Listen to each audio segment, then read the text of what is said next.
A partir do momento em que o primeiro casal se juntou e se deitou, o sexo começou a influenciar a história. Tal como a história começou a configurar e a definir o sexo. Sabemos como viveram as civilizações passadas. Como o idolatraram, lutaram e morreram. Mas a questão mais intrigante permanece. Como é que se amaram?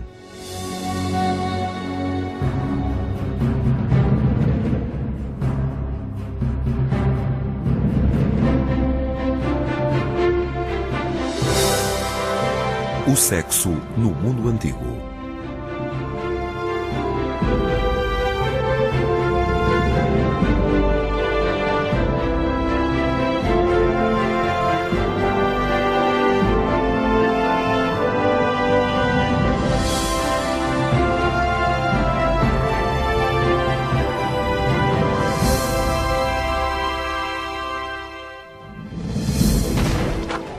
A guerra, a religião e a luta pela sobrevivência têm sido ameaças comuns, onde se destaca esta força poderosa e mal compreendida, mas tão forte, que tem provocado grandes batalhas e íntimas paixões.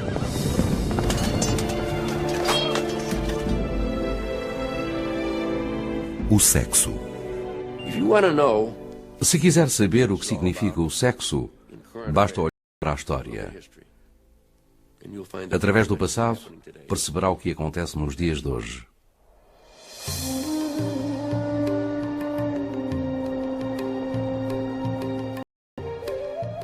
As primeiras descrições escritas sobre sexo não apareceram nas paredes das casas de banho da Idade da Pedra, mas nas figuras de barro da civilização antiga da Mesopotâmia, que se desenvolveu em 3200 anos antes de Cristo. Localizada na região do Ocidente Próximo, conhecida como crescentemente produtiva, a Mesopotâmia era uma terra de contrastes, barbaridades, sabedoria e exotismo. Talvez não saiba a data precisa da pré-história em que teve início a Guerra dos Tronos. Mas uma coisa é certa, na vida mesopotâmica, o amor e o sexo não foram criados igualmente. Era uma sociedade claramente patriarcal. Um sistema onde a mulher era ao homem. Não se esperava que o homem fosse totalmente fiel à mulher. Ele tinha acesso aos favores sexuais das escravas caseiras e podiam visitar prostitutas sem qualquer embaraço.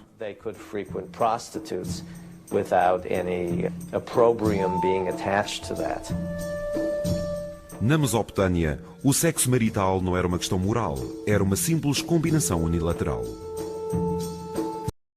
De certa forma, a mulher e o seu corpo em particular, assim como a sua capacidade reprodutora, eram propriedade do homem. O adultério era considerado uma ofensa ao marido, privá-lo-ia da exclusividade sexual em relação à sua mulher, sendo, portanto, considerado crime.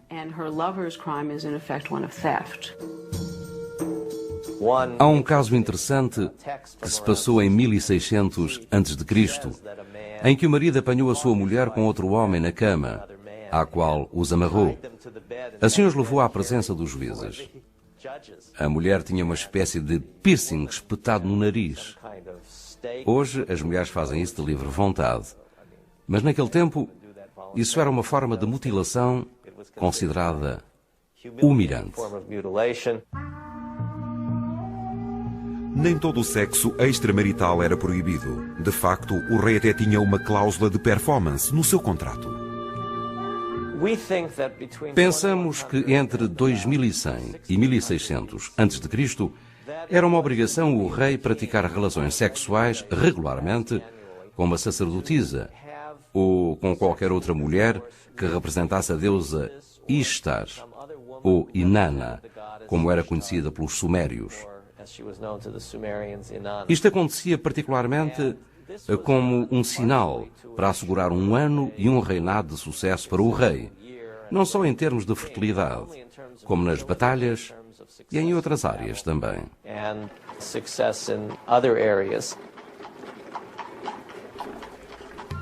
As sacerdotisas do templo, ou prostitutas, simbolizavam a crença mesopotâmica na forte e natural cura do sexo. Esta medicina alternativa era usada com grande sucesso por Gilgamesh, um mito épico sumeriano. Nesta história, o herói Gilgamesh tinha que dominar Enkidu, que era uma criatura de garo grotesco. Sem entrar em combate com o adversário, Gilgamesh achou que a carne era uma arma mais poderosa do que a espada. Gilgamesh decidiu que a melhor maneira de capturar este homem selvagem seria mandar uma prostituta de Uruk que o seduziria, o que de facto aconteceu num episódio bastante sensual. Eles praticaram relações sexuais durante, penso eu, 6 dias e 7 noites. Em resultado desta longa e agitada semana, com esta companheira da Idade do Bronze, Enkidu tornou-se civilizado. O sexo regenerou a besta selvagem. O sexo não era um domínio somente constituído pelos reis, prostitutas e deuses míticos. Todos os mesopotâmios tinham desejo de paixão, do prazer e do romance. As mulheres queriam fazer os homens apaixonarem-se por elas e os homens queriam apaixonar-se pelas mulheres. Elas e eles compunham canções para se seduzirem mutuamente. Nestas canções existia o que eu penso terem sido as primeiras descrições do orgasmo feminino. Inanna falava do seu amante Dumuzi como se tratasse de um irmão, mas não no sentido de membro da mesma família. O meu irmão levou-me para a sua casa, deitou-me na sua cama, perfumada, com cheiro a mel, e entre beijos ardentes, fê-lo 50 vezes. Eu, meio atordoada, abraçava-o e puxava-o contra mim, enquanto ele colocava a mão nas minhas coxas. Assim, ali passei o tempo com o meu querido.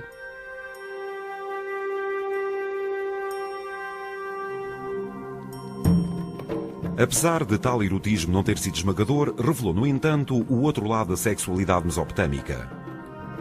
O sexo era certamente o significado da fertilidade e da procriação. Mais ainda, uma poderosa força de prazer. Uma força capaz de ajudar homens e mulheres a transcenderem os seus instintos básicos e a alcançar a cura espiritual.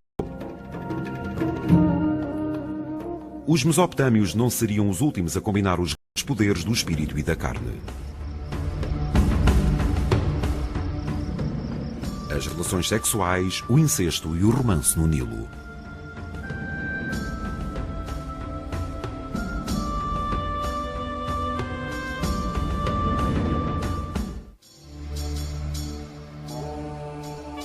Entre as tempestades de areia do implacável sol do deserto, os antigos egípcios apareceram há quase 5.000 anos.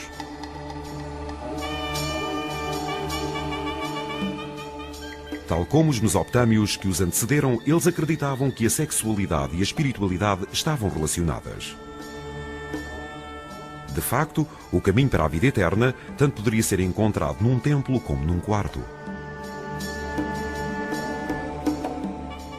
A sexualidade e a espiritualidade estavam presentes em quase todos os aspectos das crenças egípcias, tendo sido transmitidas desde a origem do universo.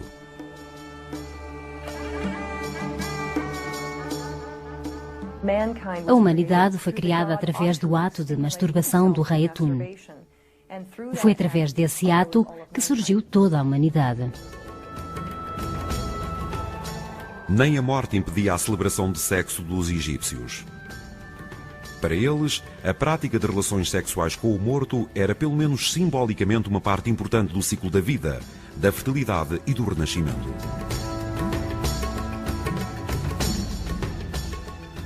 Estas crenças foram inicialmente exemplificadas na história da deusa Ísis e do seu marido, o rei Osíris. De acordo com a lenda, Osíris foi desmembrado pelo seu diabólico irmão Set, que espalhou essa parte do seu corpo por todo o Egito. Num gesto de insulto e injúria, Set atirou o pênis de Osíris no rio Nilo, onde se diz que foi engolido por um peixe.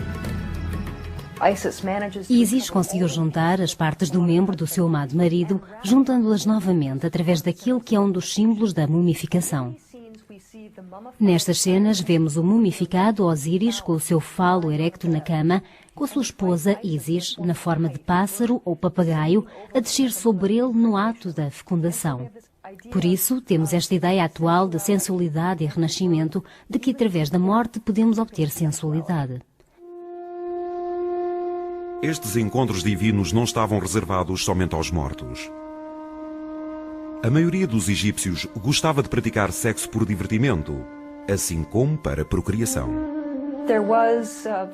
Havia uma espécie de conceito de liberdade e adolescência relacionado com a sexualidade e a sensualidade, como uma inconsequência adolescente da atual cultura. Sabemos que o romance estava patente no Antigo Egito. A nossa poesia refere-se à sensualidade das coxas, do pescoço e dos seios da mulher e compara com uma gatinha ou um pequeno ganso.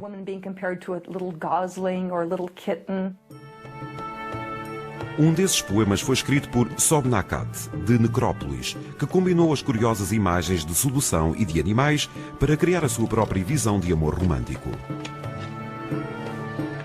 Que esperta é a irmã ao envolver-me com o seu nariz tão lindo. Ela conquistou-me com o seu olhar. Arrebatou-me com as suas curvas. Marcou-me profundamente.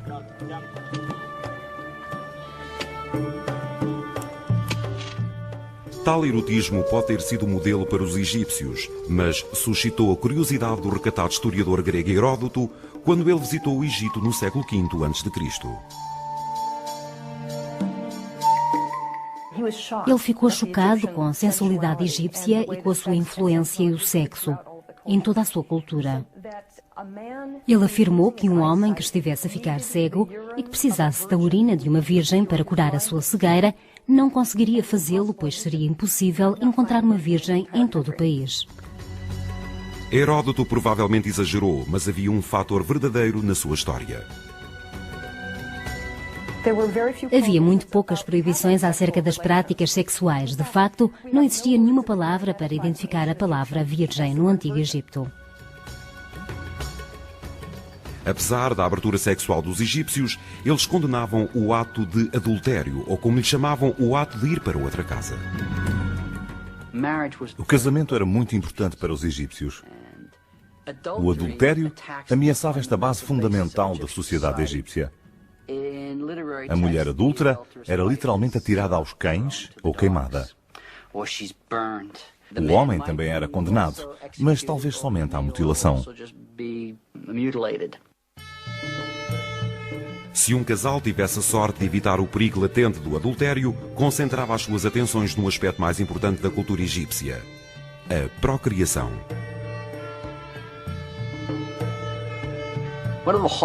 Uma das características da civilização egípcia era o conceito sobre a procriação de herdeiros. Ninguém seria bem-sucedido se não tivesse herdeiros que preservassem o seu nome e a sua cultura após a sua morte. Alguém que perpetuasse a sua memória. Mas como poderia uma mulher egípcia saber se iria dar à luz um herdeiro, que era algo tão importante, através de uma grande variedade de testes de gravidez feitos em casa? Havia várias receitas interessantes para revelar a gravidez da mulher. Na maioria delas, a mulher tinha que urinar em diferentes tipos de materiais. Ou então, colocavam uma cebola na vagina e, se ela conseguisse sentir o cheiro, sabiam se ela estava grávida ou não.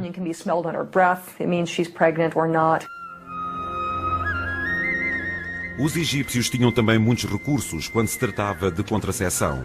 Além de esponjas feitas de papiro, utilizavam vários ingredientes como, por exemplo, mel, duchos de leite azedo, plantas da cássia e até estrume de crocodilo. Penso que algumas das coisas que usavam seriam contraceptivos. Isto só pelo cheiro. Muito do que conhecemos hoje sobre a contraceção e da vida diária está preservado em papiro. Muitos estudiosos acreditam que estes registros do Antigo Egito representam 1 a 5% da população. A elite. É deste extrato mais alto da sociedade egípcia, que inclui os reis, rainhas e a realeza em geral, que retiramos algumas das mais interessantes histórias.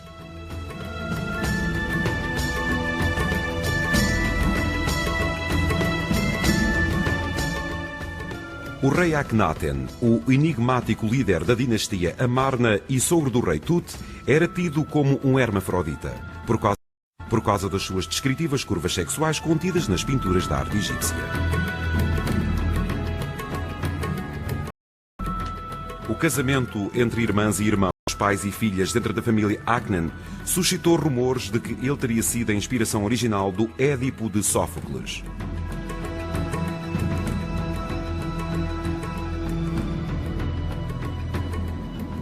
Heródoto, um historiador e colunista social do mundo antigo, contou a história de outro rei, o tirano Khufu, que juntou dinheiro para construir a pirâmide de Gizé, através da prostituição da própria filha. Ela decidiu construir uma pirâmide para si mesma.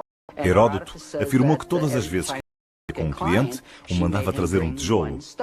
E assim, construiu a sua própria pirâmide, que, segundo Heródoto, é a segunda pirâmide de Gizé, que hoje conhecemos como Khafre ou Khefren. O último tijolo da pirâmide Khefren foi colocado em 2800 anos antes de Cristo. É do interior dos monumentos que revelamos a maior parte do que sabemos acerca da sexualidade e da espiritualidade egípcias. Detalhadas e complexas pinturas adornam as superfícies destes túmulos para sempre. No entanto, talvez estas pinturas sobre a vida diária nem sempre tivessem um significado aparente. Uma das cenas mais comuns que implicavam algum tipo de atividade sexual ou a noção de renascimento no futuro são aquelas encontradas nas paredes que demonstram a morte no seu banco de papiro. Ele tinha um enorme arpão na mão e estava a espetar o peixe. Esta atividade era uma metáfora sexual. A palavra usada para descrever o ato de espetar com uma lança no Antigo Egito é shai. Uma palavra que está também relacionada com a essência da fecundação ou penetração e que pode significar inseminação. Os egípcios tinham também outros símbolos sexuais, tais como perucas, patos, gansos e até macacos. Nem toda a arte erótica estava relacionada com tais conceitos sobre a morte e o renascimento.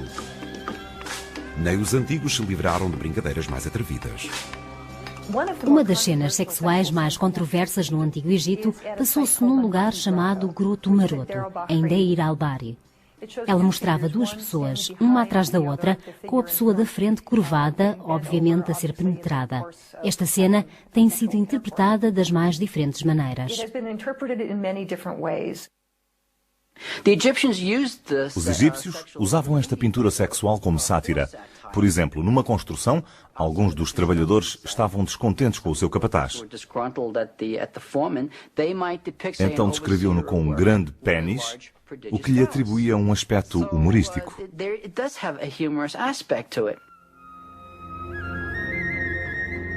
O humor, a fertilidade, o erotismo e o sexo eram elementos importantes da sexualidade no Antigo Egito.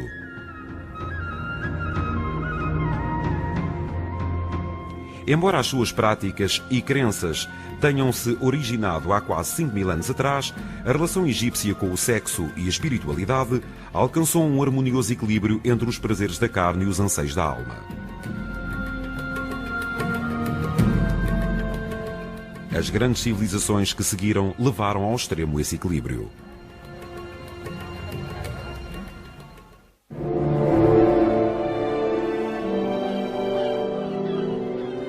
A Grécia clássica era uma sociedade individualista, onde o pensamento livre era fortemente encorajado, quer fosse em relação à filosofia, à religião ou ao sexo. Existe uma tendência para pensarmos nos gregos como um povo sexualmente livre. Eles não se preocupavam com o mesmo que nós nos preocupamos. A sua aceitação do sexo como uma parte natural da vida é algo que os torna possuidores de uma cultura simultaneamente atrativa e estrangeira.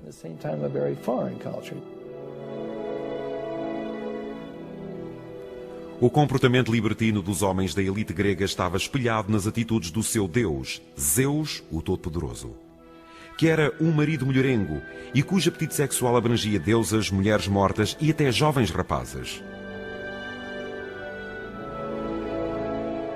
Outras criaturas da mitologia grega foram caricaturadas pelos seus desejos carnais. Os indivíduos e os objetos eróticos representavam o aspecto animal do desejo sexual. Geralmente representavam a insaciabilidade e a constante perseguição.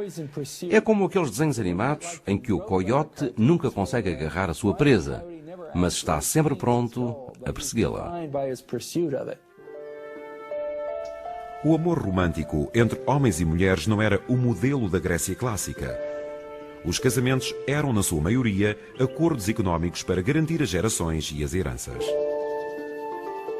As mulheres gregas, que eram geralmente de 10 a 25 anos, mais novas que os maridos, estavam predestinadas à lida doméstica, à vida sentimental e pouco mais. Para os maridos, a Grécia Antiga era um mundo masculino. As casas gregas eram divididas em duas partes. Uma delas era onde ficava a sala de festas, ou simpósio, que era chamada de andron. Era o quarto onde o homem se divertia e fazia as suas orgias. Algumas mulheres tornavam-se dançarinas, tocavam música, eram acompanhantes sexuais, um misto de todas essas características. Entre estas pessoas festeiras estavam as chamadas garotas de final de noite, conhecidas como as servas de Afrodite, ou hetairas.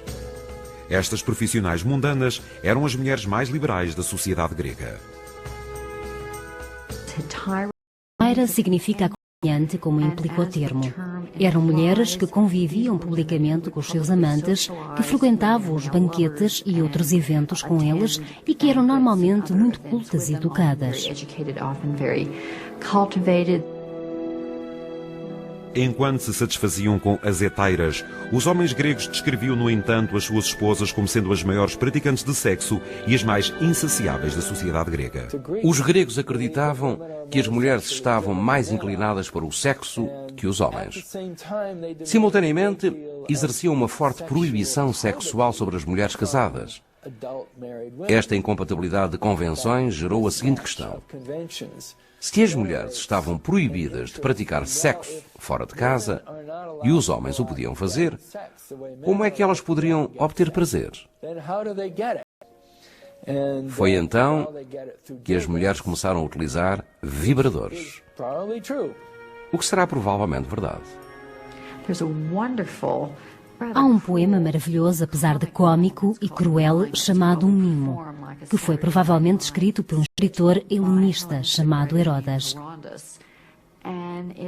e que descreve estas lindas mulheres que iam ao sapateiro que lhes fornecia os vibradores, referidos no poema como pacificadoras. Esta era a grande brincadeira. Isto era, na verdade, uma fantasia masculina. Se perguntássemos a uma mulher grega ou romana quanto tempo e dinheiro gastava para os adquirir, ela certamente ia responder que isso não importava.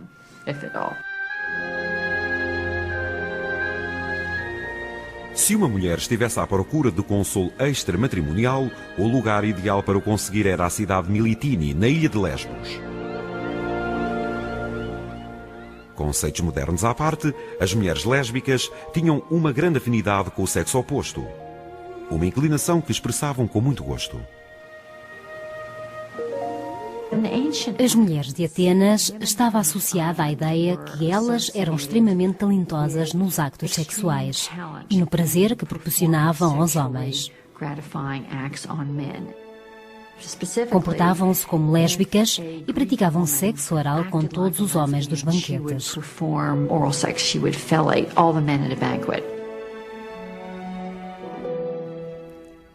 A habitante mais famosa de Lesbos era a poetisa Safo. Durante séculos, o seu trabalho e a sua sexualidade têm constituído uma ótima fonte de discussão.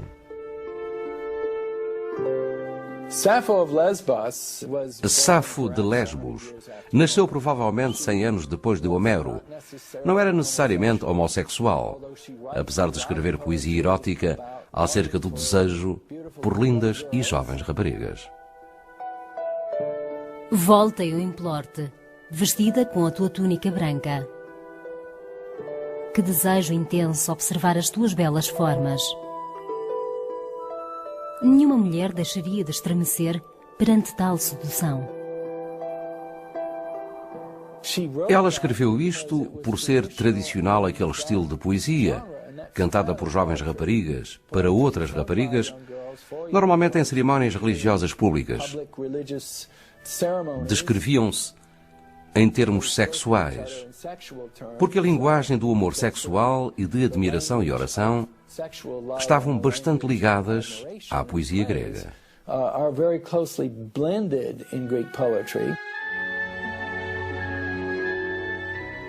Na Grécia clássica não havia qualquer estigma associado à homossexualidade masculina ou feminina. Platão cantava orações de amor no simpósio. Os gregos não discriminavam as preferências sexuais, assim como nós não discriminamos hoje quem prefere o futebol ou o basquetebol, por exemplo. Não havia um padrão estabelecido de julgamento moral. As relações sexuais envolviam frequentemente homens mais velhos e rapazes mais novos, uma prática conhecida como pederastia. Algumas subculturas da Grécia, principalmente as da elite, romanticizavam estas relações dos homens mais velhos com os rapazes. Era uma espécie de ritual de passagem. Havia certas regras de autolimitação impostas aos homens mais velhos, em casos como estes, que davam origem a uma espécie de relação romantizada ou de namoro, que nunca envolvia a penetração nos jovens rapazes.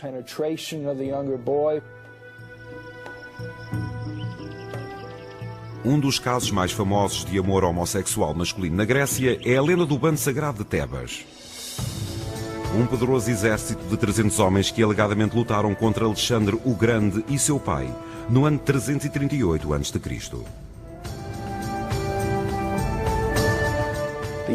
O jovem Alexandre o Grande, ao ver pilhas de corpos uns em cima dos outros, heroicamente feridos, perguntou a um subalterno: "Quem são estes bravos homens?" Ao que o homem respondeu: "Este é o bando sagrado de Tebas, que morreu para evitar a desgraça perante os olhos dos seus amantes." A derrota do bando sagrado de Tebas marcou o fim do período clássico da Grécia Antiga e o princípio do período helenístico. Esta dinâmica introduziu muitas mudanças na cultura grega, especialmente em relação à sexualidade. A nudez masculina foi gradualmente substituída pela nudez feminina como ideal de beleza. As ligações eróticas entre homens e mulheres fortaleceram-se, substituindo as relações homossexuais masculinas. Parecia que os sensatos e os instruídos gregos tinham finalmente descoberto a humanidade da mulher.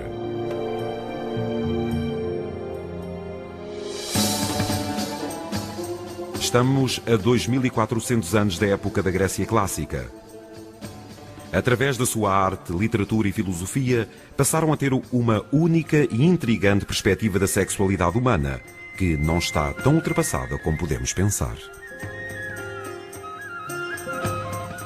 Tinham certamente nos seus conceitos morais e sociais uma aceitação do sexo como parte saudável e vital da vida.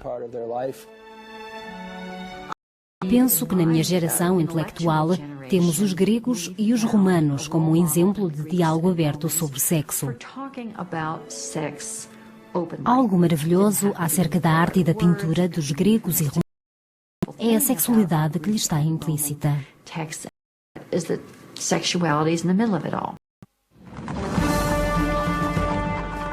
Através das guerras púnicas, em 264 a.C., a contínua expansão do Império Romano atingiu todo o continente europeu. Durante este período, a cidade-estado de Roma transformou-se num centro cosmopolita com uma população de mais de 650 mil pessoas.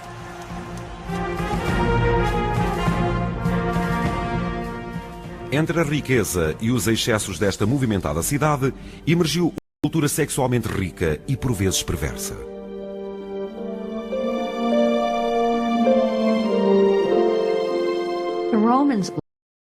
Os romanos gostavam de aparentar que tinham aprendido muito acerca do comportamento sexual mais aberto que os gregos.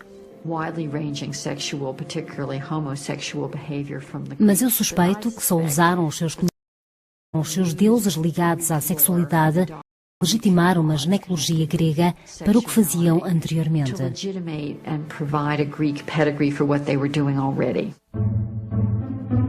Entre os deuses gregos adotados pelos romanos estava Períados, que tinha uma característica muito importante. Para os romanos, o membro sexual masculino representava uma sorte maior que a do conhecido pé de coelho. As partes genitais masculinas representavam sorte na cultura romana. Quando um general romano triunfava, penduravam os falos no seu coche para supostamente o manter longe dos olhos do mal. O princípio básico da sexualidade romana consistia no domínio de uma pessoa sobre a outra, que tinha de se subjugar. No topo desta hierarquia carnal estava a elite romana masculina. Tudo parecia girar à volta do seu benefício. Um cidadão adulto era um tipo de pessoa ideal e perfeita. Era, por assim dizer, um penetrador que nunca seria penetrado.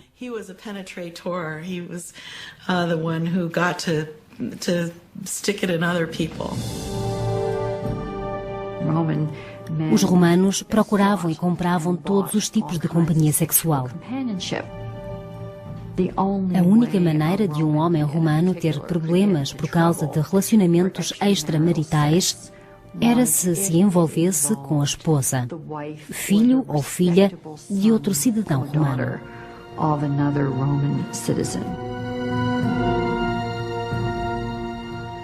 Os objetos de desejo mais comuns da elite masculina eram os escravos das casas dos ricos. Mesmo que conseguissem ganhar a sua liberdade, estes homens e mulheres não tinham quase nenhum estatuto social. A diferença entre o corpo de um escravo e de um cidadão era que o do escravo era propriedade, uma propriedade especial, sexual e aberta à penetração. Isto acontecia com homens e mulheres.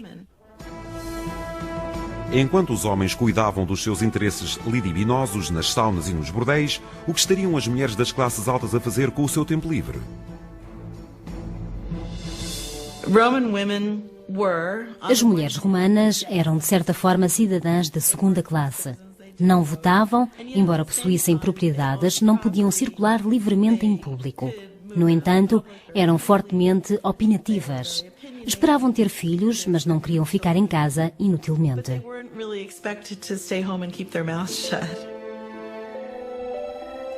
De uma boa esposa romana era esperada a fidelidade conjugal. Mas em alguns casos, as mulheres da elite eram tão inquietas quanto os seus parceiros. A poetisa Sulpicia celebrava o seu tórrido romance com um homem da sua classe social.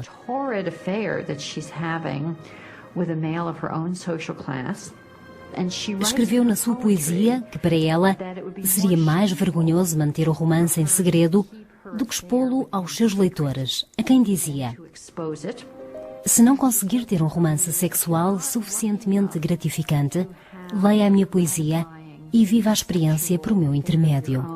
Read my poetry and experience this all through me vicariously. Um encontro em particular poderá ter causado uma convulsão política maior do que qualquer caso amoroso da Casa Branca. Sabemos que um grande número de mulheres romanas ilustres teve relações extraconjugais. Provavelmente a mais conhecida seja Servília, a mãe de Brutus, que assassinou Júlio César. Não era segredo que ela e Júlio César tinham sido amantes durante anos. E que, de acordo com Suetónios, uma fonte romana, o que Júlio César disse ao ver Brutus com um punhal na mão foi: até tu, meu filho.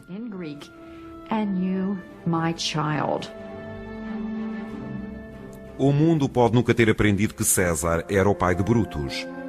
Mas é, no entanto, sabido que as mulheres da elite romana de Servília conseguiam facilmente divorciar-se, o que realmente acontecia regularmente. Juvenal, um satírico do século II, escreveu acerca de uma mulher que se casava frequentemente. O recorde estava ao... Teve 8 maridos em 5 invernos. escreveu estas palavras no seu túmulo. Apesar de Juvenal ser dado a fantasias eróticas, era inteiramente possível que as transgressões destas mulheres, fossem elas reais ou imaginadas, as conduzissem ao cemitério. Por vezes, os romanos esculpiam orações ou maldições de amor e enterravam-nas com os mortos. Havia a ideia que os mortos levavam estas maldições, ou o que quer que fossem, até aos deuses da morte. Algumas bastante impressionantes, tais como: eu quero amaldiçoar esta pessoa por ter desprezado o meu amor. E iam dos pés à cabeça dizendo que tenham a cabeça, os olhos, o nariz e a boca cortados, o corpo todo. E quando chegavam às partes genitais, faziam observações muito especiais. Os cemitérios romanos eram também o lugar para encontros entre prostitutas e clientes.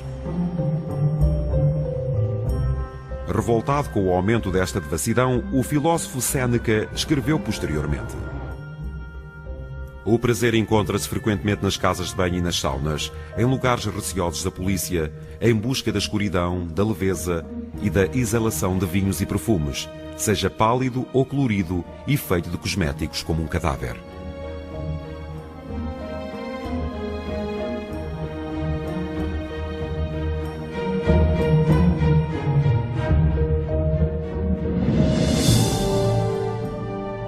O imperador Augusto explorou as loucuras sexuais dos seus homens para benefício político.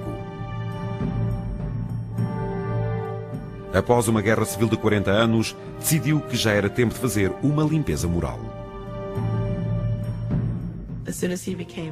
Assim que se tornou imperador, introduziu esta imagem prepotente de retidão moral. Fez acusações sobre as perturbações políticas dos primeiros 50 anos da deficiente moral romana. A sua sede política, segundo ele, não tinha nada a ver com isto. As mulheres teriam que passar a andar mais tapadas e o adultério passou a ser crime. Teriam as leis do imperador Augusto reduzido a libido dos romanos e assegurado a segurança futura do império? Ou voltariam os cidadãos a praticar os seus excessos eróticos?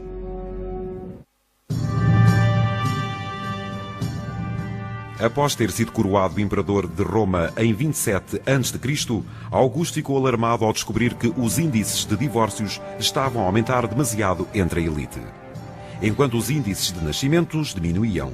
Convencido que estas tendências conduziriam à queda do Império, Augusto introduziu o seu próprio conceito de valores familiares. O suposto colapso moral a que estas leis se referiam era uma consequência do comportamento dos homens e mulheres que não se estavam a casar nem a procriar. Esta legislação moral tinha dois aspectos. Uma parte considerava objetivamente o adultério um crime, a outra baseava-se no incentivo fiscal para o casamento. As reformas fiscais de Augusto ofereciam benefícios fiscais para os casais que permanecessem casados e que gerassem filhos.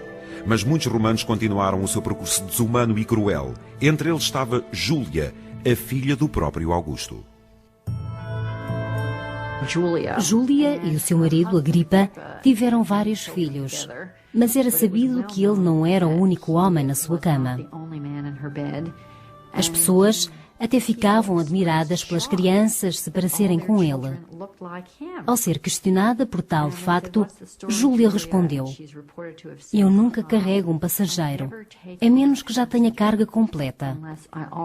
Ela usou uma metáfora naval para justificar que esperava estar grávida para se relacionar com os seus amantes. Nem todas as mulheres romanas escolhiam navegar nas águas do amor com a carga completa. Usavam então curiosos métodos de contraceção. 25% dos métodos que elas conheciam eram eficazes. Havia uma série deles à base de ervas, incluindo uma planta chamada silphium, que fez tanto sucesso que se tornou extinta.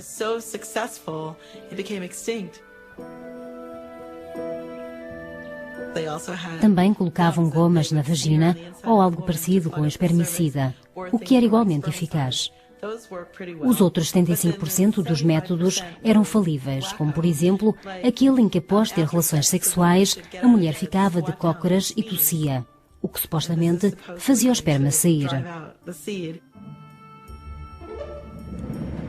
Durante os séculos I e II, o sexo continuou a ser bastante popular e a economia romana nunca tinha estado tão bem. Mas, no século III, o Império e o seu exército estiveram à beira do colapso por causa das invasões bárbaras. Num ato de desespero, o imperador romano Constantino aliou-se à Igreja Cristã. Os romanos tinham consciência que o Império estava a desmoronar. Os primeiros cristãos do Império e outros deixaram de se preocupar com as perspectivas deste mundo e começaram a dar mais atenção às do próximo. A nova ênfase dada à virgindade intensificou-se gradualmente. Quanto maior fosse a privação, mais perto se estaria de Deus.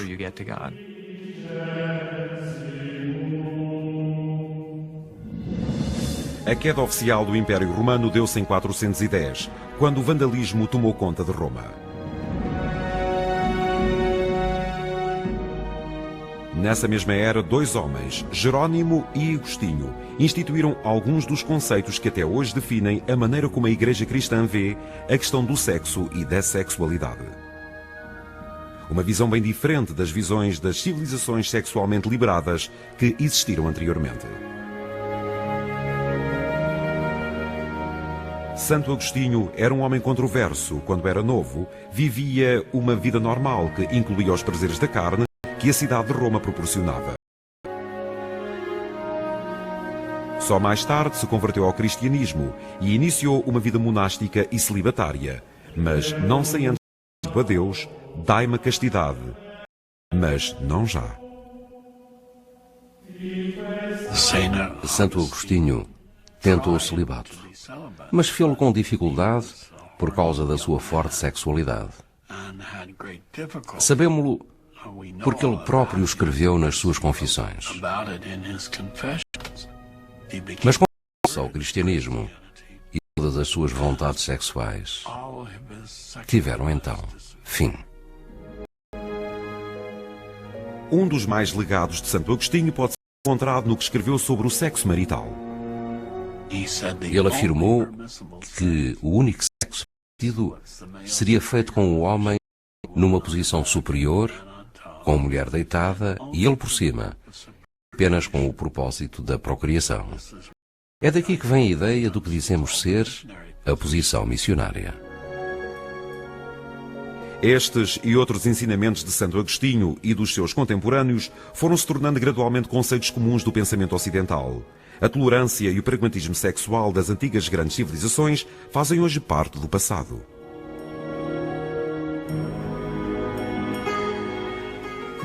Entretanto, a milhares de quilómetros para leste, a China, o Japão e a Índia descobriram um equilíbrio harmonioso entre a espiritualidade e a sexualidade.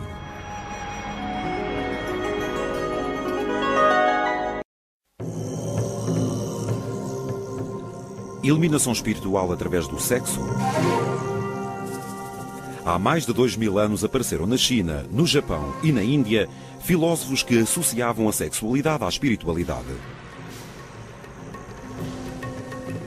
Através destas crenças, os homens e as mulheres do mundo ocidental descobriram que o sexo não representava somente o prazer, mas também significava a transcendência da mortalidade humana. Uma viagem às terras do exótico Oriente vai mostrar-nos as geishas, os livros de bolso chineses e as acrobacias sexuais do Kama Sutra.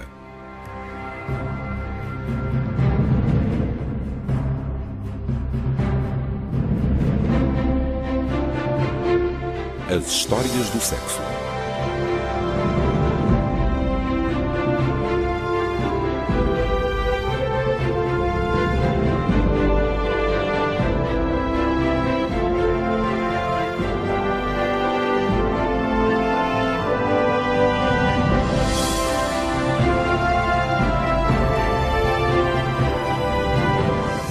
No Oriente.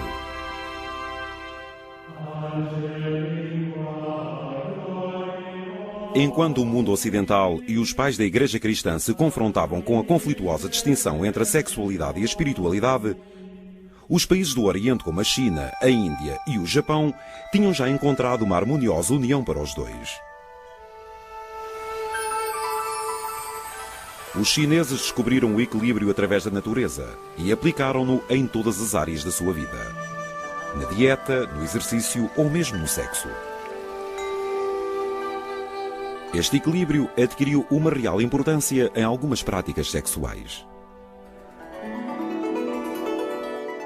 Acredita-se que a primeira dinastia chinesa foi constituída pela família Xia, que viveu à margem do Rio Amarelo em 1750 a.C. Desde esses tempos remotos, a expressão chinesa para o ato do sexo era nuvens e chuva. Esta metáfora, que mais se parece com o boletim meteorológico, descrevia os céus e a terra a fazerem amor e representava a ordem perfeita.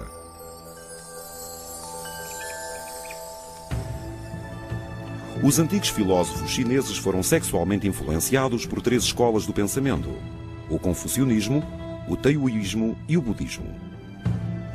O taoísmo e o confucionismo eram similares no que respeitava às atitudes sexuais. O principal objetivo do confucionismo era a continuidade da família. O taoísmo objetivava o prolongamento da vida e o budismo aspirava à transcendência da vida, da morte e da sexualidade como forma para alcançar a iluminação.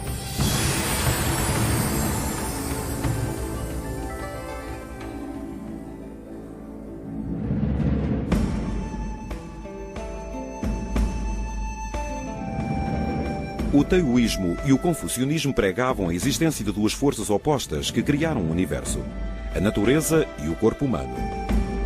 Chamadas Yin e Yang, existentes no homem e na mulher em forma de essência.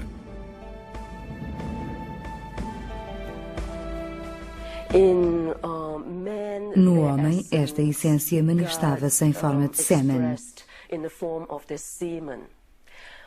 enquanto na mulher se manifestava através da energia vital que ela despendia no momento que antecedia o orgasmo.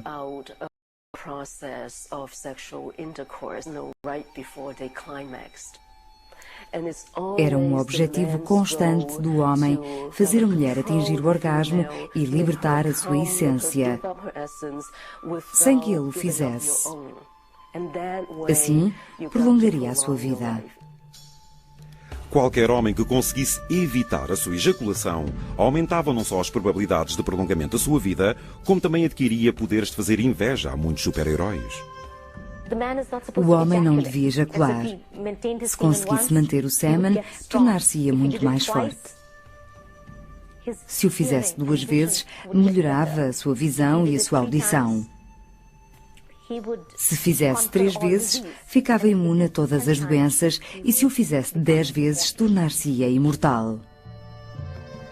Como uma forma de ajuda à sua busca da imortalidade, os homens viraram-se para os manuais de sexo taoístas do século III a.C. Em resultado dessa procura, estes manuais tornaram-se best-sellers. Eles continham imagens de homens durante o ato do amor e, mais importante ainda, eram um guia para a preservação das importantes essências yang masculinas. Estes manuais de cabeceira ensinavam essencialmente aos homens uma performance sexual. O ideal seria ter de 6 a 8 mulheres e, por vezes, até de 10 a 14. Ensinavam como ter relações sem ejacular, o que não era nada fácil. O prazer feminino não era mencionado. Toda a perspectiva estava centrada na forma da mulher servir o homem. Normalmente, um homem taoísta usava uma adolescente como parceira sexual, porque ela ainda não tinha ficado grávida, o que era considerado uma contaminação. A essência yin destas raparigas era considerada especialmente potente. Mas as parceiras mais novas tinham que ser instruídas sobre os caminhos do prazer e do amor. As proezas acrobáticas do sexo tinham nomes como saltos em cavalos selvagens ou a tortura de dragões. Não eram ensinadas na escola. Para esse conhecimento da carne, os homens usavam manuais como o dos Segredos do Quarto de Jade, por exemplo. Quando a flor vermelha mostra a sua beleza e exala o seu estonteante perfume, quando está contigo à noite, e tu dás e recebes prazer com ela, a ver e a seguir a sequência dos desenhos, enquanto ela, corada e envergonhada, protesta timidamente.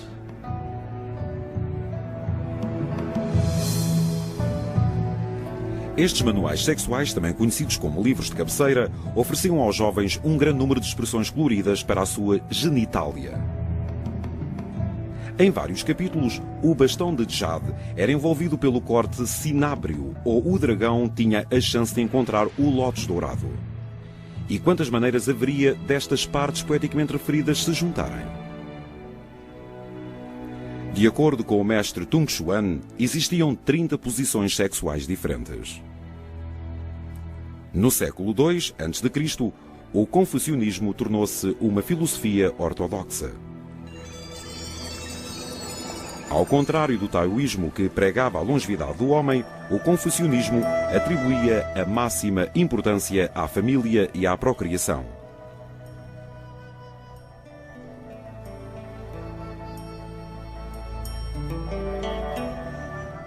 Esta escola de pensamento mudaria não só a estrutura social da China, mas também as suas definições de imortalidade e prazer sexual.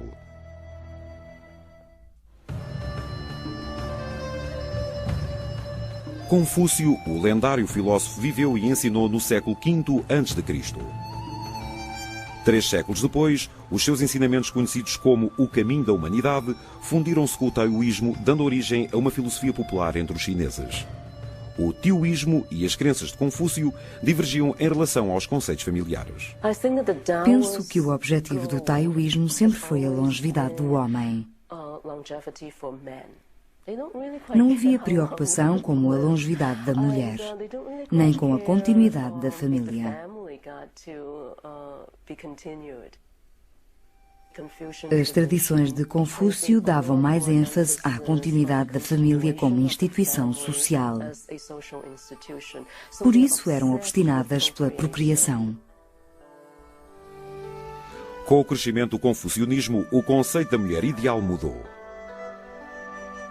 Ao contrário dos taoístas, os seguidores do confucionismo preferiam as mulheres mais maduras, que já tivessem tido filhos. A gravidez não era vista como uma contaminação, mas sim como uma vantagem. Esta mudança estava refletida nos manuais sexuais chineses da época, que já não estavam somente vocacionados para o prazer masculino. Os manuais tinham títulos curiosos, como gerar crianças ou como gerar descendentes masculinos. Eram essencialmente livros medicinais de bolso com descrições elaboradas sobre a importância do prazer feminino. Os médicos queriam que as mulheres tivessem prazer, para se incentivarem a praticá-lo. Estes livros de bolso davam uma nova ênfase ao prazer feminino, mas estavam inicialmente vocacionados para o aumento do nascimento de crianças. A China era uma sociedade agrária com uma grande taxa de mortalidade infantil. As grandes famílias cuidavam das colheitas e administravam as propriedades agrícolas. Uma das formas de ter uma grande família era a prática da poligamia. Apesar de acontecer raramente, um chinês abastado podia ter várias mulheres. A primeira era a esposa oficial e as outras eram consideradas concubinas. Com tantas mulheres sobre o mesmo teto, o patriarca chinês tinha que cuidar para que a metáfora das nuvens e da chuva não se tornasse uma tempestade.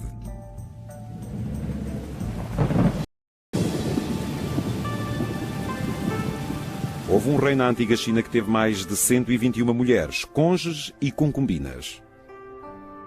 Era suposto servir cada uma delas pelo menos uma vez por ano. Para o auxiliar nesta árdua tarefa, as secretárias do sexo que mantinham longos registros das necessidades especiais que lhe eram dirigidas. Para homens com tão difíceis tarefas, os médicos chineses desenvolveram potentes afrodisíacos. Uma das receitas escritas para os homens era composta de casca de árvore de canela, gengibre cru e algo mais. Moía-se até ficar em pó, misturava-se como uma espécie de pasta de arroz e colocava-se no recipiente para antes da relação sexual se o umbigo, o que supostamente funcionava como Viagra. Algum tempo depois, nem as grandes quantidades de Viagra eram suficientes para ajudar o patriarca chinês na performance das suas obrigações maritais. Para mudar de ares, ele visitava bordéis, casas de má reputação, que serviam como um escape para se abstrair um pouco daquele mundo do bastão de jade e do lótus dourado. Os homens públicos, os comerciantes e os burocratas faziam muito dos seus negócios nos bordéis. De facto, os bordéis são uma espécie de espaços públicos na sociedade chinesa. Ali podiam ficar longe da família. Podiam relacionar-se com outras pessoas, comunicar-se e negociar. Era suposto a presença das cortesãs contribuir para que se sentissem mais à vontade.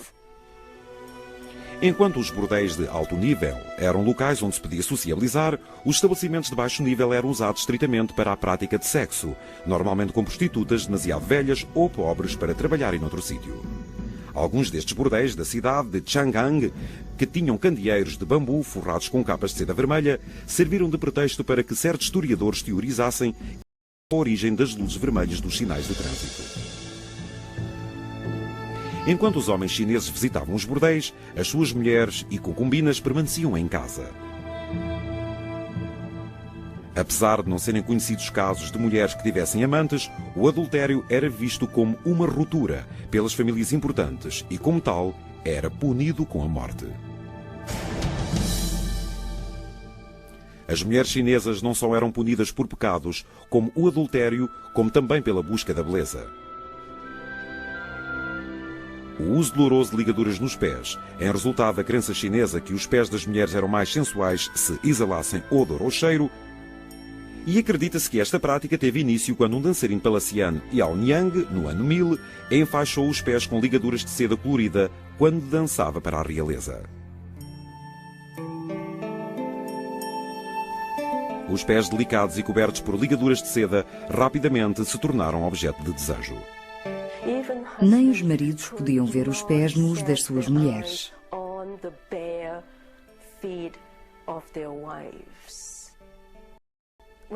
Quando existe algo que não podemos ver, criamos fantasias a esse respeito, o que torna tudo mais erótico. Quase um fetiche. Esta prática provocava o cocheamento das mulheres, tudo em nome da beleza, enraizando-se, no entanto, na cultura chinesa até ao século XIX. Mesmo com o aumento da popularidade desta prática durante a Idade Média, a China começou a tornar-se mais conservadora, tendência essa que continuou até à Era Moderna. No entanto, os tais segredos entre quatro paredes não estavam perdidos. O legado da literatura erótica e do sexo exótico criado pelos chineses seria passado para um país mais jovem situado mais a leste, o Japão. Fundado pelo imperador Jimno em 66 a.C., o Japão tinha os seus próprios mitos sexuais. De acordo com a lenda, o Japão surgiu através do rei Izamani e da deusa Izanagi, que agitaram o oceano com uma lança ornamentada, dando assim origem às ilhas. Após formarem o Japão, falaram mutuamente sobre os seus corpos. A maneira como se viam era a seguinte: a mulher era alguém que precisava de algo mais no seu corpo. E o homem? O homem era quem tinha algo em excesso. Eles queriam unir esses dois fatores, o que estivesse em falta e o que estaria em excesso. Assim se deu esta fusão sexual de ambos, e daí em diante do resto do mundo.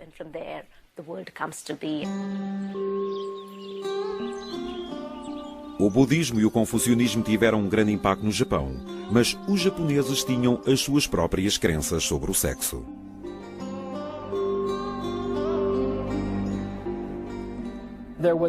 Não havia o conceito de pecado original como no cristianismo, e as práticas sexuais não eram vistas como um pecado.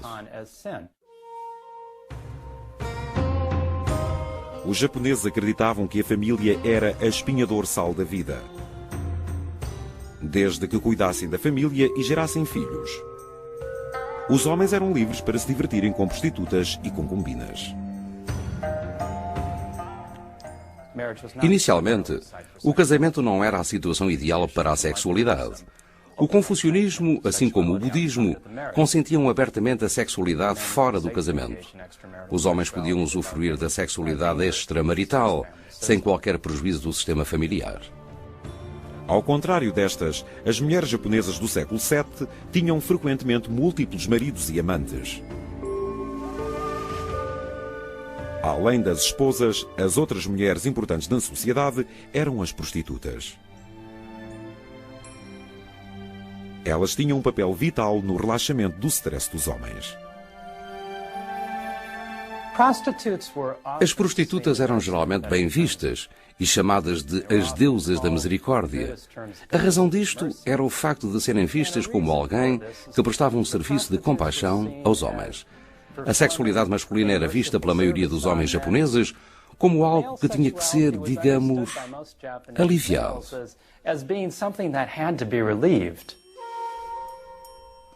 A prostituição foi permitida pelas autoridades no século XIX. Mas a mais nome salientou-se durante o período Tokugawa, no século XVI.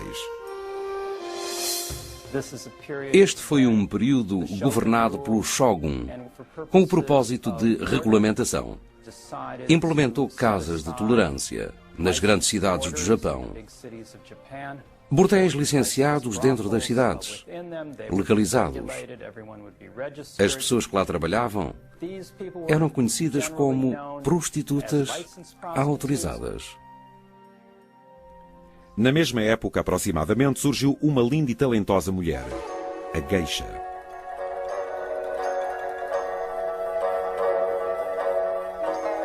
A origem das geishas estaria nas filhas dos aristocratas falidos. Contrariamente às crenças atuais, as geishas não eram simples prostitutas. O termo geisha significa artista. Estas mulheres eram altamente treinadas para ser entertainers. Elas cantavam, dançavam, atuavam em cerimónias e tinham ocasionalmente relações íntimas com os clientes. As geishas e as prostitutas não eram o único objeto de desejo dos japoneses. Quando não os satisfaziam, iam para o teatro.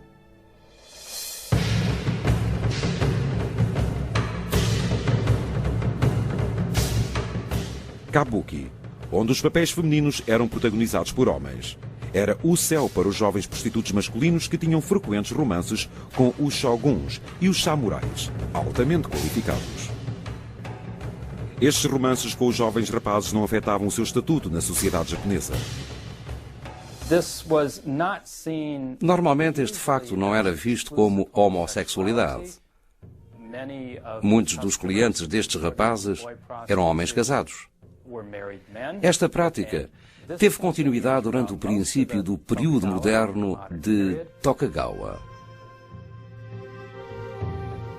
O mundo dos bordéis, das casas das geishas e dos kabuzi foi imortalizado através das pinturas em blocos de madeira, conhecidos por ukiyo, ou mundo flutuante. As pinturas mais sexualmente apelativas, ou ukiyo-e, eram conhecidas por shunga. Estas pinturas funcionavam frequentemente como uma forma de pornografia leve e eram compradas pelas pessoas que as penduravam nas paredes das suas casas. Elas não se incomodavam com o tema. Pelo contrário, até gostavam. Esta cultura, que não era propriamente puritana, viu o sexo no dia-a-dia. As geishas, as prostitutas e os bordéis, não achando nada de errado com isso, havendo até uma certa tolerância na abertura em relação à sexualidade. Com todo este panorama representado artisticamente, as pinturas tornaram-se um objeto de venda fácil. Os japoneses e os chineses não tiveram tantos conflitos em relação à sexualidade como o mundo ocidental. Influenciados pelos filósofos do taoísmo, do confucionismo e do budismo, eles encontraram o equilíbrio e a ordem no universo onde havia lugar para uma vida sexual saudável.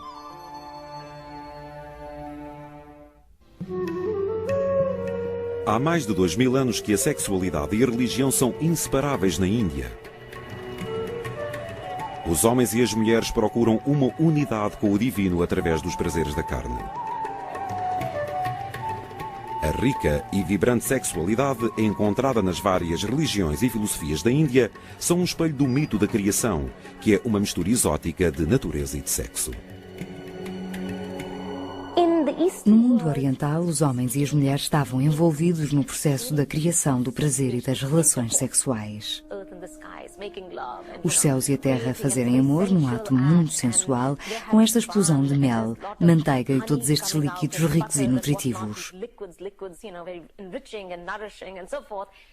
E então surge o mundo, com toda a sua diversidade e formas infinitas.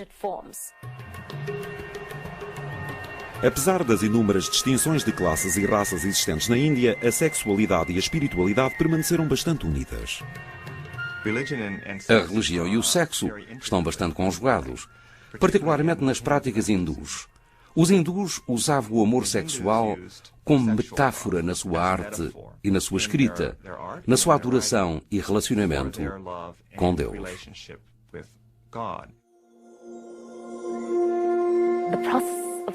O processo da sexualidade está a redescobrir, reexperimentar e a voltar para aquela unidade cósmica em que todos estivemos a certa altura. O homem busca a mulher busca o homem, e esta busca, esta conduta e este desejo estão no seio das tradições orientais, das religiões hindu, Sikh, Shinto, taoísta e outras.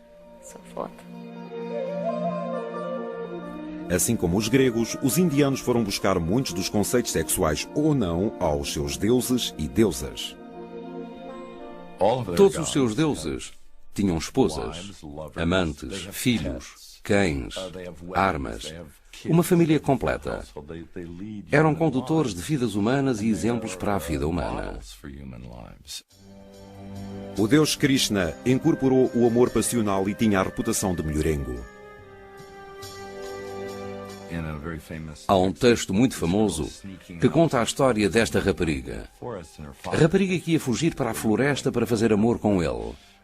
Mas o seu pai descobriu e disse-lhe: "Eu sei do que ele é capaz. Não podes ir." Então ela, num comportamento infantil, gritou o seu nome: "Krishna, Krishna."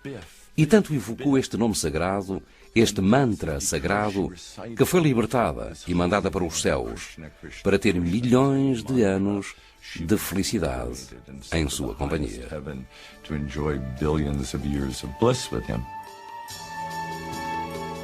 Enquanto os devotos do hindu Krishna transcendiam a vida terrena através do amor devotado ao seu rei, outras religiões importantes, como os budistas, descobriram o seu próprio caminho para o alcance da tal iluminação.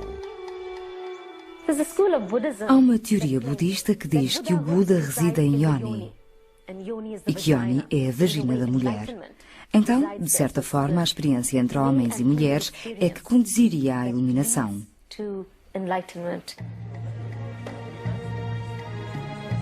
Nem todos os seguidores do deus Cherubique tomaram o caminho de Yoni na busca da felicidade eterna. Muitos tornaram-se monges e viveram uma vida celibatária no mosteiro. Havia esta ideia de tentar produzir o karma, ações essas que os fariam renascer repetidamente. O Buda achava que a melhor maneira para o conseguir era tornar-se monge ou freira e viver uma vida espiritual.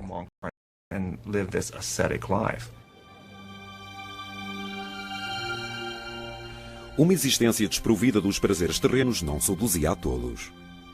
No século III surgiu uma alternativa de prazer na sociedade hindu, quando o sábio Vatsyayana escreveu o manual de sexo mais erótico da história, o Kama Sutra.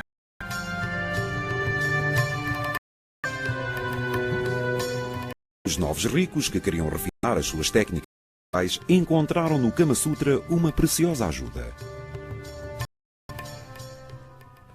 Foi escrito por um espiritual que provavelmente nunca praticou sexo. É difícil imaginar, mas talvez tivesse uma imaginação muito fértil ou talvez soubesse muito. Penso que foi escrito para as elites da sociedade indiana e para os homens em particular. A sociedade hindu acreditava na classificação e categorização de tudo, desde a classe social até aos adultos. O Kama Sutra traduzia-se num extensivo inventário dos assuntos sexuais.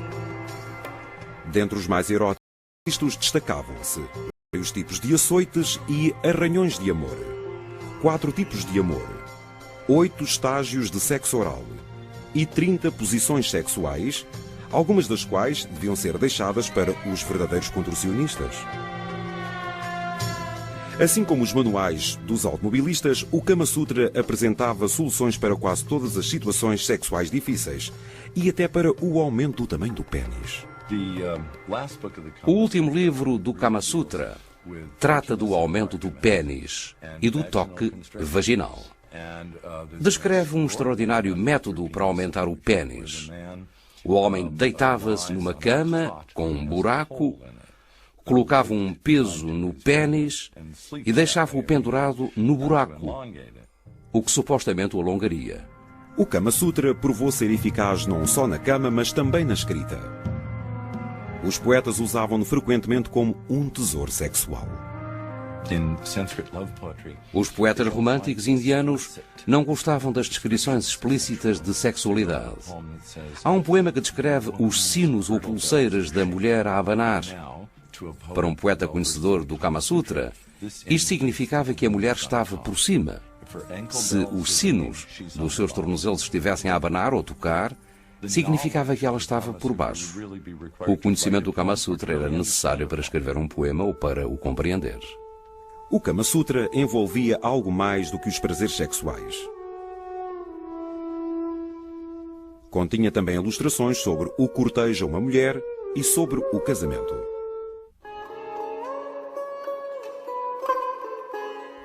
Com a sua publicação no século III, o Kama Sutra tinha muitos leitores na Índia. Entre os mais ávidos leitores estavam os arrojados jovens adolescentes, conhecidos como Nagarakas. Nos casos em que era necessário algo mais que o Kama Sutra, para impressionar uma mulher, os Nagarakas usavam o seu amigo de penas, o papagaio. Os pássaros falantes eram muito importantes na vida amorosa de um homem que passava uma parte do seu dia a ensinar os pássaros a dizer algo sexy. O seu dia começava, provavelmente, com um banho, uma máscara ou maquilhagem, a lavagem dos dentes e o estudo de poesia. Depois talvez assistissem a uma luta de galos. Saíam para comer ou dormiam a sesta para depois à noite sair e convidar alguma rapariga para ir até à sua casa. As mulheres preferidas pelos indianos não eram muito diferentes das bonecas tipo Barbie, com a sua peculiar aparência.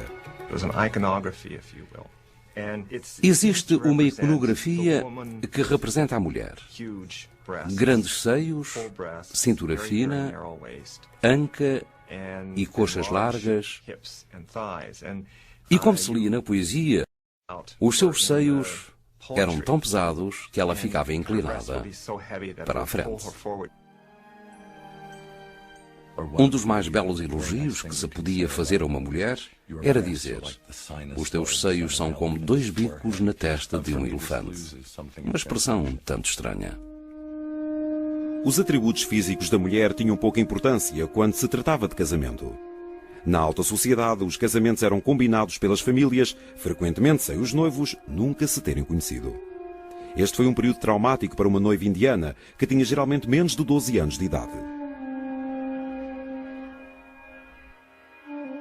Quando a jovem atingia a puberdade, era suposto mudar-se para a casa do marido e dos sogros. Ela deixava a sua família e parentes. Ainda hoje cantam tristes canções quando ela deixa a sua casa após o casamento e vai para a casa dos sogros, onde é tratada como escrava durante os primeiros tempos. A noiva era a pessoa mais nova da casa. Depois de se mudar para a casa do marido, a noiva abstinha-se frequentemente de ter relações íntimas na sua primeira noite com ele. Não existia sexo na primeira noite. Tinham que esperar algum tempo. Havia o conceito de que a separação ou espera tornava o sexo muito mais intenso. Houve um poeta que afirmou que a separação era melhor que a união, porque quando os amantes estão juntos, não dão o devido valor. Mas quando estão separados e o telefone ou a campainha tocam, há uma expectativa de que possa ser o outro que pode estar em todo o lado. Nem todos os indianos adotaram estes conceitos de sexo e romance. Alguns homens e mulheres encontraram o prazer sexual através da quebra dos tabus sexuais. No princípio do século VI ou VII surgiu uma nova filosofia chamada Tantra, que combinava elementos do budismo, do hinduísmo e de outras religiões e que infringiu várias leis sexuais e religiosas da sociedade indiana. Através do consumo de carne, de álcool, de drogas e de sexo ritualizado, os tântricos acreditavam poder alcançar a iluminação.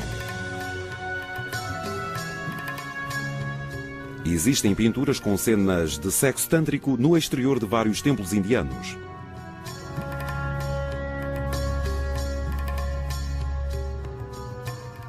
Estas fortes imagens podem facilmente ser confundidas com jogos sexuais libidinosos.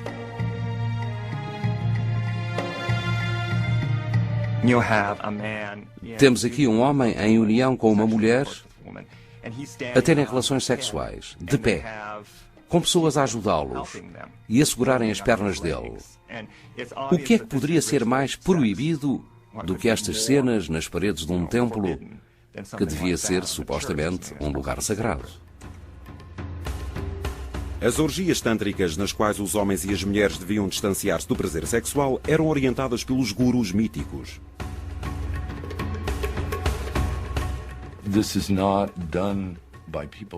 Isto não era praticado pelas pessoas que procuravam o prazer sexual. Era algo obscuro, secreto e perigoso. Os tântricos praticavam os seus rituais sexuais nos escuros cemitérios da Índia. Estas longas e divertidas noites não ressuscitavam os mortos, mas acordava a serpente adormecida que havia nos participantes. Há uma espécie de serpente adormecida no princípio da espinha, que você quer acordar. Através da energia sexual, ela pode ser acordada. Atravessa os vários chakras dos vários pontos energéticos do seu corpo até chegar à cabeça, quando então se consegue alcançar a iluminação.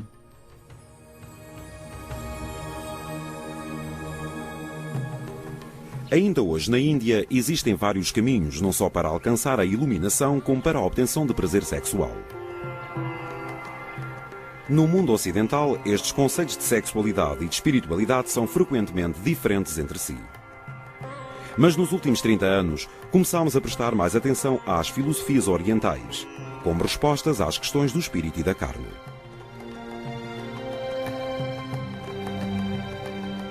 Como terão os conceitos sobre o sexo, o amor e o romance atravessado milhares de quilómetros e a imensa divisão cultural que os separavam do Ocidente? A resposta reside no Oriente Médio, do princípio do período medieval. Uma terra que nos deu a poesia árabe, as histórias dos haréns e o conceito de flerte amoroso.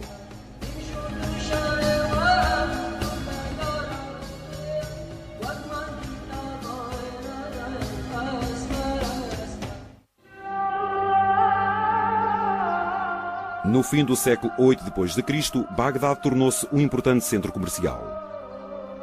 Esta cidade cosmopolita abrigava um fórum, um lugar onde não só se praticava o comércio, como também o debate de ideias e filosofias. Em Bagdade, a religião predominante era o islamismo, que foi instituído em 622 d.C. pelo profeta Maomé. Maomé propagou a palavra de Deus através do Corão, o livro sagrado que serviu aos maometanos de guia da vida amorosa, do culto e até do sexo. O islamismo, que era frequentemente caracterizado como uma religião muito legalista, tinha muito a dizer sobre as práticas sexuais, a procriação e as relações entre os sexos, em todos os seus aspectos. No âmago da religião muçulmana, como no de outras religiões do Oriente, estava a crença na família. O mundo árabe era patriarcal e a poligamia era uma prática reconhecida. De acordo com o Corão, um homem muçulmano podia ter 4 esposas no máximo. Maomé teve 9, entre as quais algumas viúvas de guerra. Assim como os chineses, os muçulmanos tinham que tratar igualmente as suas mulheres, o que incluía o prazer sexual, tema que não era ignorado no ensino do Islão. O sexo fazia parte da vida e era reconhecido como tal. As leis islâmicas eram muito explícitas. O prazer sexual é algo bom, que existe para ser aproveitado por ambos os sexos, através do casamento ou da concubinagem. Mas é importante que ambos os sexos usufruam deste facto. Costumamos pensar que é o homem que tem direitos sexuais e que a mulher foi concebida para ser basicamente um instrumento sexual. Ambos têm direito à satisfação sexual através do casamento, assim como ambos podem usar o argumento da falta dela para acabar com o mesmo. Nos casos de fraca performance sexual, a obtenção de divórcio era mais fácil para o homem do que para a mulher. Eles só tinham que repetir 3 vezes: eu divorcio-me de ti, e o casamento estava acabado. Em determinados casos, o casamento islâmico acabava de maneira muito pior. Se um dos dois cometesse adultério, a pena era a morte por apedrejamento, o que era raro. No entanto, para provar a infidelidade era preciso apresentar 4 testemunhas do ato ilícito.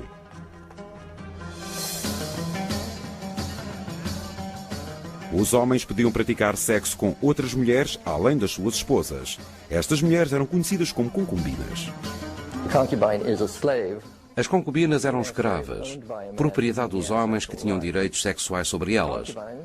Nunca foram muito bem aceitos pela aristocracia, talvez por serem muito dispendiosas.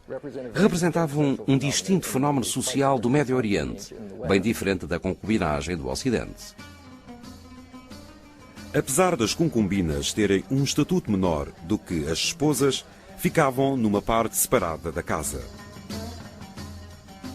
Este grupo de mulheres, que incluía os membros familiares do sexo feminino, era conhecido por harém.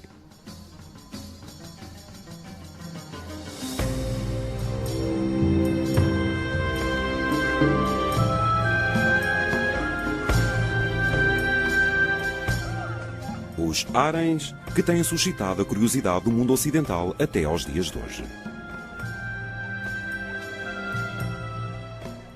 O poder sexual era tão potencialmente que as mulheres eram dissimuladas pelos homens. Esta é uma das contradições em que é suposto serem as mulheres a não terem um grande autocontrole. Mas são os homens que não se conseguem controlar e veem uma linda mulher à sua frente. Ultimamente estamos mais conscientes com o facto das mulheres e estes haréns responderem bem às orientalistas. Elas ficavam à beira da piscina, com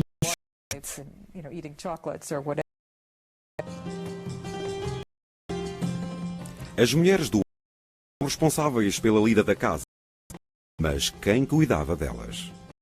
Os homens árabes ricos confiavam a fiscal aos eunucos. era um escravo castrado, somente encontrado nos haréns da elite, nos grandes haréns. O seu papel era basicamente proteger e guardar as mulheres dos estranhos e, por vezes, até impedi-las de sair. O externo era de longe menos restritivo do que as histórias de sexo e paixão florescem na cultura. Havia um género literário erótico baseado em histórias eróticas com explícita e descritiva linguagem sexual.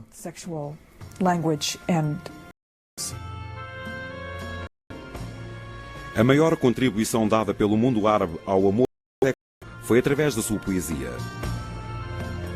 Estes poemas e histórias românticos a que a poesia estava associada não eram felizes, mas sim infelizes. Num poema escrito pelo poeta persa Nizami, na Idade Média, há a história de dois amantes infortunados, Majnun e Leila. Quando os seus pais a casaram com outro, Majnun ficou arrasado e passou o resto da sua vida a definhar nu, no deserto, a chorar o seu amor perdido. Consta que Maomé tinha este amor não correspondido na mais alta consideração e que acreditava que se um amante abandonado morresse e se tornasse mártir, iria diretamente para o céu. Desconhecemos o lugar onde jaz Majnun, mas o seu amor por Leila deu origem a um clássico da música rock.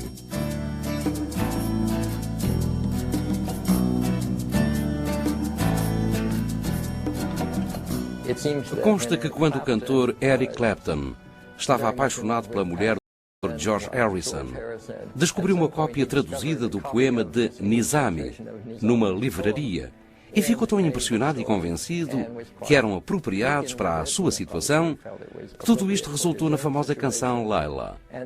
Este é um exemplo da contínua influência através das culturas.